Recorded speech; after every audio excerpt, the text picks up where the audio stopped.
Hello everyone, my name is Ted Milligan, actor, director, comedian, writer, producer, lover of football. You can see I've stuck a flag up on the wall with some duct tape and that might fall down at any moment. Plymouth Argyle was formed in a pub in 1886 by two blokes who went on to lose their first game 2-0. Which has really set the tone for the last 130 years. The name Plymouth Argyle is subject to debate. Either it's named after the Argyle and Sunderland Highlanders, which was an army regiment, or it's named after the Argyle Tavern, which is in Plymouth. All I know is that it's definitely Argyle. There's no one here. One of the big games for Plymouth Argyle is the slightly artificial Dockyard Derby between Plymouth and Portsmouth. A game that many commentators describe as necessary to complete the fixture list. The other big rivals are Exeter City in a game called El Pastico. So I was on a train back with a Plymouth Argyle fan and an Exeter fan, and we had a lovely conversation. Although every 5 minutes he would turn to me and just go, "I fucking hate you." Lovely guy. Give me a bit. Some former Plymouth Argyle greats include Tommy Tynan, who now owns a taxi company. So I guess he's gone from fair play to fair pay.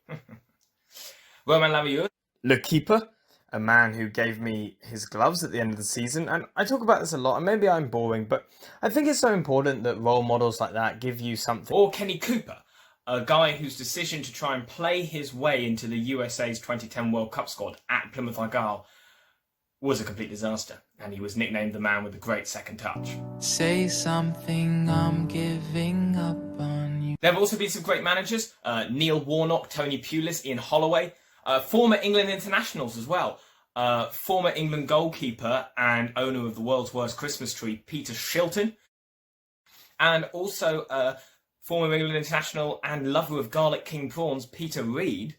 Big garlic king prawns in the shells. Managed us too. And I sent him a letter once, Peter Reid, thanking him for all he did for the club when he played. There, I told you it'd go. Let's all go to the lobby. Let's all go to the lobby. I actually sent a letter to Peter Reid, thanking him for all he did when he paid the club's electricity bill so that we wouldn't be shut down.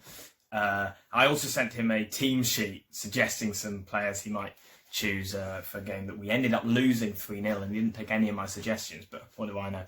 I only got Burnley to the Champions League on Football Manager.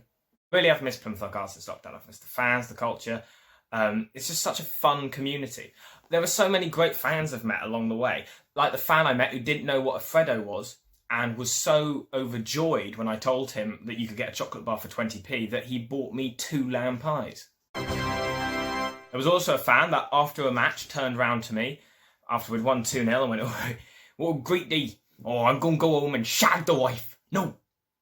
I'm going to have a curry first, then I'll shag the wife. Lovely bloke. Poor woman. Or the fan that turned to me after we lost 3-0 at home to Southampton and were relegated to the bottom division of English football and said to me, "Chin up, son, it gets worse." I remember being really gutted when we got relegated, and I went to a party that evening and I said to someone, "Oh, Plymouth Argyle have got relegated today."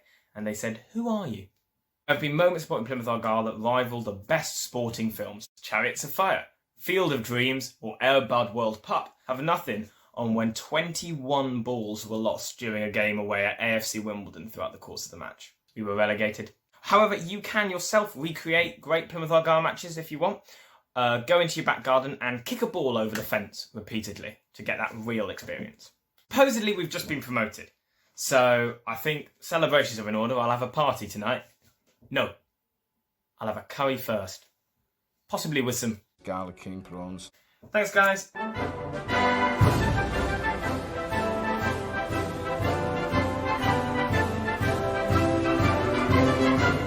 Heartwarming thing, not funny. When my granddad died, my dad was going to the ground and someone said, "Oh, I hope they score 6 for your dad." And we did. We won that game 6-0. It's not a funny story, but it's nice.